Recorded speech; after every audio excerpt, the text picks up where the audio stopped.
Hi, in today's tutorial, I'm going to show you how to go back into your Windows 10 after upgrading into Windows 11.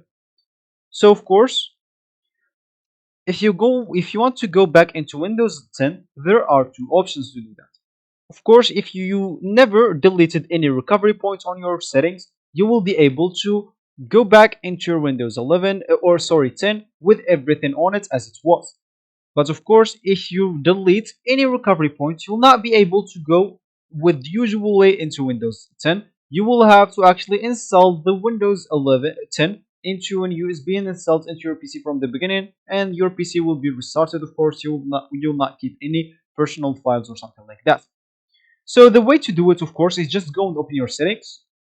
You can open it with your usual way or use the shortcut that I'm using, which is Windows I on your keyboard. Let's open your settings directly. And here on find the setting, make sure to type recovery and click add this recovery options. And here, as you can see, you will have the option of go back. Of course, as I said, if you deleted already your recovery points, you will have it disabled like that. But if you upgrade from Windows 10 into 11 and you never deleted any recovery points, you will have the option here to go back into your Windows 10 and you will find everything on it where you left it. Of course, if you delete it, you can just go and click at Advanced Startup to restart now, and make sure to have a Windows 10 on one of your USB drive.